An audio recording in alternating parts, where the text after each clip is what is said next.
Item ಯಾವುದೇ ಇರಲಿ try ಮಾಡಿ ಆಚಿ ಚಿಕನ್ ಮಸಾಲಾ. ಜಾಮೀನಿನ ನಿರೀಕ್ಷೆಯಲ್ಲಿ ಇದ್ದಂತ ದರ್ಶನ್ಗೆ ಇವತ್ತು ಶಾಕ್ ಎದುರಾಗಿದ್ದು, ದರ್ಶನ್ ಈಗ ಜಾಮೀನ್ ಸಿಕ್ಕಿಲ್ಲ ಅನ್ನುವಂತ ಕಾರಣಕ್ಕೆ ಬೇಸರದಲ್ಲಿದ್ದಾರೆ. ಕಾರಣ ಇನ್ನು 1 ವರ್ಷದೊಳಗೇನೆ ಈ ವಿಚಾರಣೆ ಪೂರ್ತಿಯಾಗಿ ಕಂಪ್ಲೀಟ್ ಆಗಬೇಕು ಅಂತ ಸುಪ್ರೀಂ ಕೋರ್ಟ್ ಆದೇಶ ಕೊಟ್ಟಿದೆ. ಬೇಲ್ ರಿಜೆಕ್ಟ್, ದರ್ಶನ್ ಮುಂದಿನ ಕತೆ ಏನು? ಹಾಗಾದ್ರೆ ದರ್ಶನ್ ಮತ್ತೆ ಜಾಮೀನು ಸಲ್ಲಿಸೋದಕ್ಕೆ ಆಗಲ್ವಾ? ಆಪ್ಷನ್ ಇಲ್ವಾ ಅಂತ ಕಾನೂನಿನಲ್ಲಿ ಮತ್ತೆ ಬೇಲ್ ಅರ್ಜಿ ಸಲ್ಲಿಸೋದಕ್ಕೆ ಅವಕಾಶ ಇದೆಯಾ? ಬೇಲ್ ರಿಜೆಕ್ಟ್ ಆಗಿದೆ ಸದ್ಯ ಸುಪ್ರೀಂ ಕೋರ್ಟ್ನಲ್ಲಿ. ಹಾಗಾದ್ರೆ ದರ್ಶನ್ ಮುಂದಿನ ಕತೆ ಏನು? ಮತ್ತೆ ಜಾಮೀನು ಅರ್ಜಿ ಹಾಕೊಳ್ಬಹುದಾ? ಅದಕ್ಕೆ ಅವಕಾಶಗಳು ಇದೆಯಾ ಕಾನೂನಿನಲ್ಲಿ? ಕಾನೂನಿನ ಪ್ರಕಾರ ಹಾಗಾದ್ರೆ ಮುಂದೇನಾಗುತ್ತೆ? ದರ್ಶನ್ ಅವರ ಮುಂದಿನ ಕಾನೂನಾತ್ಮಕ ಹೋರಾಟ ಏನಿರುತ್ತೆ? ಮುಂದಿನ ನಡೆ ಏನು? ಹಾಗಾದ್ರೆ ದರ್ಶನ್ ಪರ ವಕೀಲರು ಏನ್ ಮಾಡ್ತಾರೆ ಮುಂದೆ? ಇದಕ್ಕೆ ಸಂಬಂಧಪಟ್ಟಂತೆ ನಮ್ಮ ಜೊತೆಗೆ ಮಾತನಾಡೋದಕ್ಕೆ ಅಂತ ಅಡ್ವೊಕೇಟ್ ಲೋಹಿತ್ ಇದ್ದಾರೆ. ಸರ್ ನಮಸ್ತೆ. ನಮಸ್ಕಾರ ಮೇಡಮ್. ಸರ್, ಈಗಾಗಲೇ ನಾವು ಇವತ್ತಿನ ಸುಪ್ರೀಂ ಕೋರ್ಟ್ನಲ್ಲಿ ಆದಂತ ಡೆವಲಪ್ಮೆಂಟ್ಸ್ ಗಮನಿಸ್ತಾ ಇದ್ವಿ. ಈ ಕೇಸಿಗೆ ಸಂಬಂಧಪಟ್ಟಂತೆ 1 ವರ್ಷದ ಒಳಗಡೆನೆ ಟ್ರಯಲ್ ಮುಗಿಬೇಕು ಅಂತ ಆದೇಶ ಕೊಟ್ಟಿದ್ದಾರೆ. ಈ ಟ್ರಯಲ್ ವೇಗ ಪಡೆದುಕೊಂಡ್ರೆ ಹೇಗಿರುತ್ತೆ ಸರ್? ಪ್ರಕ್ರಿಯೆಗಳು ಹೇಗಿರುತ್ತೆ ಅಂತ? ಮೊದಲು ಸುಪ್ರೀಂ ಕೋರ್ಟ್ಗೆ ಆ ಒಂದು ಶಕ್ತಿ ಇದೆ ಮೇಡಮ್, ಡೈರೆಕ್ಷನ್ ಕೊಡುವಂತ ಶಕ್ತಿ ಇದೆ, ಇನ್ಹೆರಿಟೆನ್ಸ್ ಪವರ್.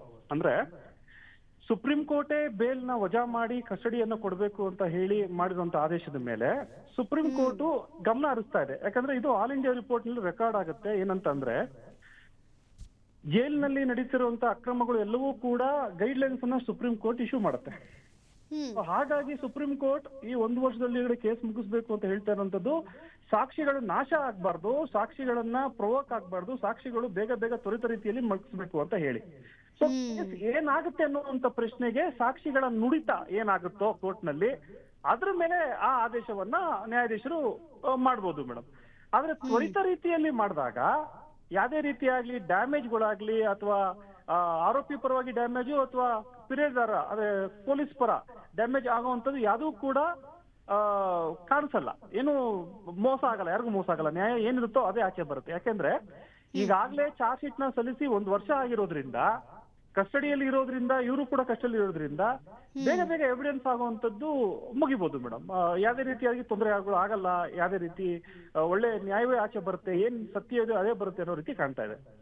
ಅಂದ್ರೆ ಈಗ ಇಷ್ಟು ದಿನ ಇವರು ಟ್ರಯಲ್ ವಿಳಂಬ ಮಾಡಿದ್ರು ಅಂತ ಹೇಳ್ತೀರಾ ಸರ್ ನೀವು?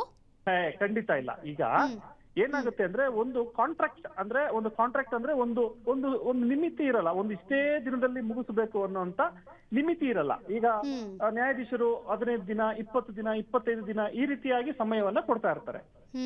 ಈಗ ಸುಪ್ರೀಂ ಕೋರ್ಟ್ ನಲ್ಲಿ ನೀವು 1 ವರ್ಷದೊಳಗಡೆ ಮುಗಿಸ್ಬೇಕು ಅಂತ ಹೇಳಿ ಕೆಳ ನ್ಯಾಯಾಲಯಕ್ಕೆ ಹೇಳಿದಾಗ ಇದೊಂದು ಪ್ರಯಾರಿಟಿ ಅಂತ ಸಿಗುತ್ತೆ, ಮತ್ತೆ ಒಂದು ಲಿಮಿಟ್ ಅಂತ ಸಿಗುತ್ತೆ. ಅಂದ್ರೆ ಇಷ್ಟರಲ್ಲೇ ಮುಗಿಬೇಕು ಅನ್ನುವಂಥದ್ದು.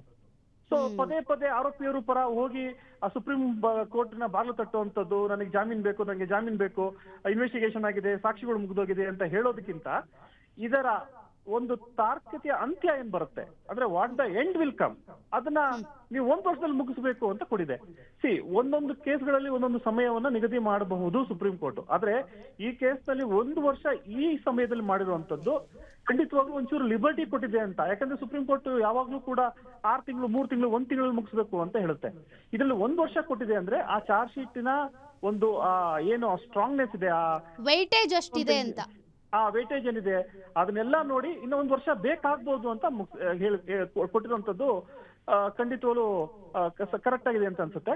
ಹಾಗೆ ಸುಪ್ರೀಂ ಕೋರ್ಟ್ 1 ವರ್ಷ ಕೊಟ್ಟಿಲ್ಲ ಅಂದಿದ್ರು ಕೂಡ ಈ ಕೇಸ್ 1 ವರ್ಷದಲ್ಲೇ ಮುಗಿತಿತ್ತು ನನ್ನ ಅಭಿಪ್ರಾಯ. ಯಾಕೆಂದ್ರೆ ಈಗಾಗ್ಲೇ ಪ್ರತಿ ಒಂದು 15 ದಿನ, 10 ದಿನಕ್ಕೆ ಕೋರ್ಟ್ಗಳು ಸಾಕ್ಷಿಗಳು ನಡೀತಾ ಇದಾವೆ, ಎಲ್ಲರೂ ಬರ್ತಾ ಇದಾರೆ, ಸಾಕ್ಷಿಗಳು ನುಡಿತಾ ಇದಾರೆ ಅಂತ ತಮಗೂ ಗೊತ್ತು, ಮಾಧ್ಯಮ ತೋರಿಸ್ತಾ ಇದಾರೆ. ಹೀಗೆ ಎಲ್ಲಾ ಕಡೆನೂ ಬರ್ತಾ ಇರೋದ್ರಿಂದ ವಕೀಲರು ಕೂಡ ನೋಡ್ತಾ ಇರೋದ್ರಿಂದ ಸೊ 1 ವರ್ಷದಲ್ಲಿ ಮುಗಿಯುತ್ತೆ ಅನ್ನೋಂಥದ್ದು ಕೂಡ ನಮ್ಮ ಅನುಭವದಲ್ಲಿ ನಮ್ಮ ಅಭಿಪ್ರಾಯ.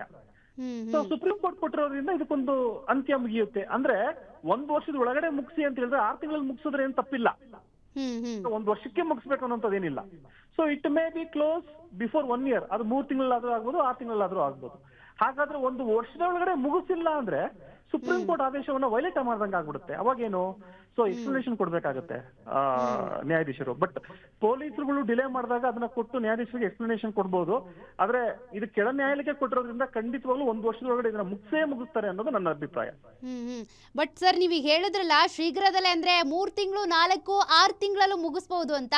ಹಂಗೆ ಮುಗಿಸ್ಬಿಟ್ರೆ ಇಲ್ಲಿ ಮತ್ತೊಂದು ಆರೋಪ ಸಾಬೀತಾದಂತಾಗ್ಬಿಡುತ್ತಲ್ಲ. ಅಂದ್ರೆ ಇಲ್ಲಿ ವಿಳಂಬ ಮಾಡ್ತಿದ್ದಾರೆ, ಹಾಗಾಗಿ ನನಗೆ ಜಾಮೀನ್ ಬೇಕು ಅಂತ ಏನ್ ದರ್ಶನ್ ಆರೋಪ ಮಾಡಿ ಅರ್ಜಿ ಹಾಕೊಂಡಿದ್ರು ಅದಿಲ್ಲಿ ಸಾಬೀತಾದಂಗ ಆಗ್ಬಿಡುತ್ತಲ್ಲ. 3 ತಿಂಗಳು 6 ತಿಂಗಳಲ್ಲಿ ಆಗೋದನ್ನ ಇವ್ರು ತುಂಬಾ ಎಳಿತಾ ಇದ್ರು ಅನ್ನಂಗ ಆಗ್ಬಿಡುತ್ತಲ್ಲ ಅಂತ. ಅಲ್ಲ, ದರ್ಶನ್ ಅವರು ಹಾಕಿರುವಂತ ಅರ್ಜಿ ವಿಳಂಬದ ಪ್ರಶ್ನೆ ಮಾಡಿದಾಗ, ವಕೀಲರು ಹಾಕಿದಾಗ ವಿಳಂಬದ ಪ್ರಶ್ನೆ ಬಂದಾಗ ನ್ಯಾಯಾಲಯದಲ್ಲಿ ಬರೀ ದರ್ಶನ್ ಅವರ ಕೇಸ್ಗಳು ವಿಳಂಬ ಆಗ್ತಾ ಇಲ್ಲ. ಇನ್ಫ್ಯಾಕ್ಟ್ ಮರ್ಡರ್ ಕೇಸ್ ನಲ್ಲಿ ಹೈಕೋರ್ಟ್ ನಲ್ಲಿ ಇಂಟ್ರಿಮ್ ಬೇಲ್ ಹಾಕೊಂಡ್ ಬಂದಿರುವಂತದ್ದು ದರ್ಶನ್ ಕೇಸ್ ಅವ್ರದ್ದು ಒಂದೇ ಆಗಿರೋದು ನಾವು ನೋಡಿದ ಹಾಗೆ.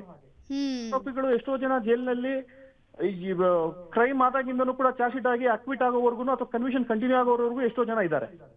ಇದು ಆರೋಪ ಬಂದು 302 ಮರ್ಡರ್ ಕೇಸ್. ವಿಳಂಬದ ಪ್ರಶ್ನೆ ಬರಲ್ಲ. ಏನಕ್ಕೆ ವಿಳಂಬ ಮಾಡಬೇಕು? What is the personal? ಅಂದ್ರೆ ನೀವು ನ್ಯಾಯಾಧೀಶರ ಮೇಲೆ ಬೇಕು ಅಂತ ಮಾಡ್ತಾರೆ ಅನ್ನೋಂಥದ್ದು ಹೇಳಕ್ಕಾಗಲ್ಲ. ಒತ್ತಡ, ಆ ಕೋರ್ಟ್ ನಲ್ಲಿ ಇರುವಂತ ಒತ್ತಡಗಳು ಮತ್ತೆ ಪರ ವಿರೋಧ ಇರುವಂತ ವಕೀಲರುಗಳು ಹಾಕುವಂತ ಅರ್ಜಿಗಳನ್ನ ಡಿಸ್ಪೋಸ್ ಮಾಡಬೇಕಾಗುತ್ತೆ. ಆಕ್ಚುಲಿ ವಿಳಂಬ ಮಾಡ್ತಿರುವಂತದ್ದು ಎಲ್ಲೋ ಒಂದ್ ಕಡೆ ಆರೋಪಿಯವ್ರ ಕಡೆ ಅಂತ ಅನ್ಸುತ್ತೆ ನನಗೆ. ಯಾಕೆಂದ್ರೆ ಪದೇ ಅಪ್ಲಿಕೇಶನ್ಸ್ ಗಳು ಹಾಕೋದು, ಆಸ್ತಿ ಕೊಡಲ್ಲ, ದಿಮ್ ಕೊಡಲ್ಲ, ಇಲ್ಲ ಆ ಅಪ್ಲಿಕೇಶನ್ಸ್ ವಾದ ವಿವಾದಗಳನ್ನ ನೋಡಿ ತಿರ್ಗಾ ಅದ್ರ ಮೇಲೆ ಆದೇಶ ಮಾಡೋದೇ 2-3 ದಿನ ಆಗ್ತಿದೆಯಲ್ಲ, ಟ್ರೈಲ್ ಗೆಲ್ಲ ಹೋಗಕ್ಕಾಗ್ತಿದೆ. ಸೊ ಹಾಗಾಗಿ ಪೂರ್ತಿ ನ್ಯಾಯದ ಸಿಸ್ಟಮ್ಗಳ್ಗೇನೆ ನಾವು ನ್ಯಾಯಾಲಯಗಳೇ ನಮಗೆ ಡಿಲೇ ಮಾಡ್ತಿದ್ದೇವೆ. What is the personal there? No, ಆತರ ನಾವು ನ್ಯಾಯಾಧೀಶರ ಮೇಲೆ ಕೋರ್ಟ್ ಮೇಲೆ ಹೇಳುವಂತದ್ದು ಅವಶ್ಯಕತೆ ಇಲ್ಲವೇ ಇಲ್ಲ.